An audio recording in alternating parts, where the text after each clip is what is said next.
Andrew, I simply open it to you. Guide us through what Jack Smith filed today, what you see as the highlights.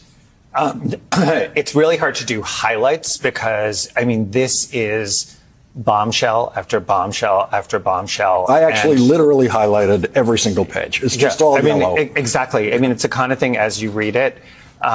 You and I are old enough to remember Watergate. I mean, this is Watergate over and over again. The idea that this is a cancer on the presidency, and with no disrespect at all to the January 6th committee that did an incredible job.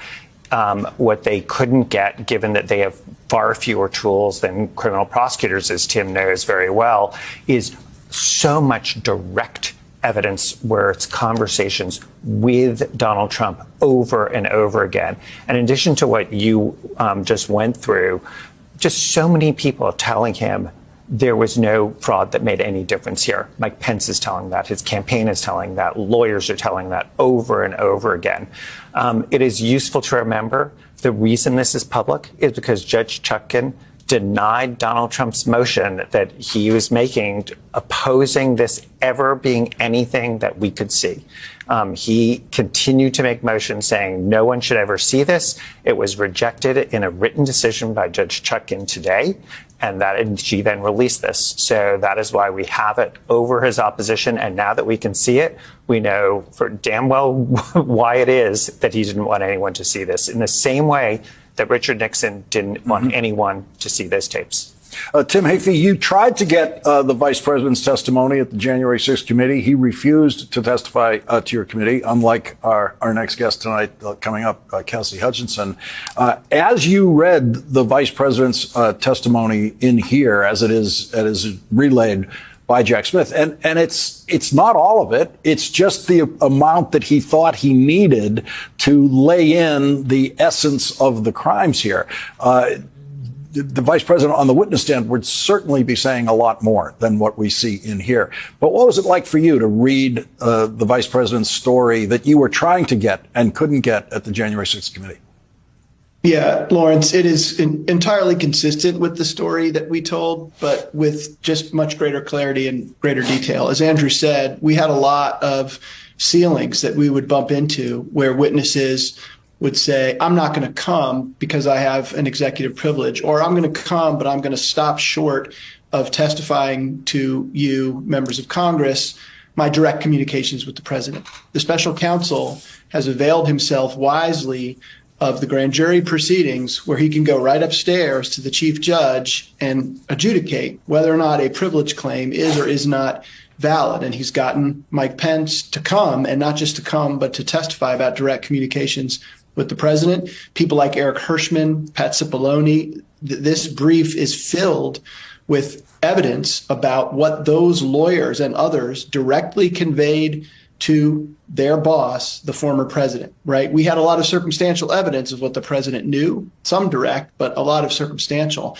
Jack Smith has done a good job filling in those gaps. And it just reads like a much more vibrant and detailed story, but essentially consistent with the broad scheme, intentional scheme that the Select Committee laid out. Andrew, what I was struck by is how active the defendant is in this story. As it's unfolded before, Donald Trump is in it, but it wasn't clear to me that he was picking up the phone himself and calling this person in Arizona. And we all know about the famous call in Georgia to the Secretary of State, but there were a lot more calls. There were a lot more very deliberate actions by the defendant to advance what Jack Smith calls this conspiracy. Yeah, absolutely. I mean, he is the principal player. And in many ways, the January 6th committee report, because they had this gap, was a little bit like Hamlet without Hamlet. And here he is not a sort of Hamlet-like figure. He is very active. He is sitting there watching what he thinks is his, the last gasp of his administration, and he's doing everything he can, in spite of the fact that he is being told over and over again that you do not have the facts and you do not have the law. Both of those are against him, and he is still doing something. It is such an incredible read in terms of criminality from the heart of the White House, in the Oval Office, sort of over and over again. And on the big legal issue, which Lawrence Tribe certainly going to be able to address, it shows that this was being done as a candidate in terms of the issue that the Supreme Court said, which is that presidents are immune when acting as presidents. This picture paints over and over again that this is something that he was doing. And I think it is totally right to connect this to what we saw just yesterday, where you have two people running for vice president, where the same denial that is wrong on the facts, wrong on the law, is still to this day being repeated to the American public. Tim, there's a moment in there where in the Trump-Pence dialogue with quotation marks. So all of these lines come from Mike Pence. And there's a moment where when Donald Trump's trying to insist that he join this conspiracy to just use a power he doesn't have as vice president to throw out electors. And he says, I don't have that power. He says, I don't have that power. That Donald Trump says to him, you are too honest. You're too honest. Now, the structure of that, what that means in English is that you're telling the truth. That's what honest means.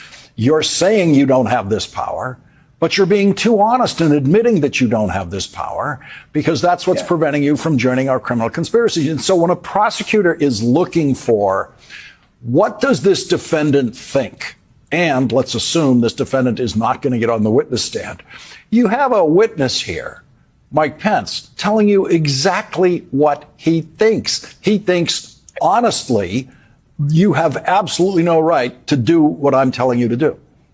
Right. Look, the brief is written directly to address the central thing that Jack Smith has to prove, which is an intent to disrupt the joint session, right? Purposeful conduct by the defendant, the former president, intending to disrupt that joint session and prevent the transfer of power. So his words, Lawrence, his words directly to Mike Pence are the best evidence of his intent. And you're exactly right. When he says you're being too honest, that is an implicit admission that what he's asking for is dishonest, right? That's crucial evidence of intent. The other thing that's really interesting to me in the Pence dialogues that are in this pleading is that he prefaces, or he sort of predicts, what he's going to do when Pence refuses his persuasion, and that's launch the mob. He says, I'm going to have to say, Mike, that you've disappointed me. I'm going to have to out you to the masses, right? He's predicting that his ultimate leverage is that angry mob. That's what prompts Mark Short to call the Secret Service.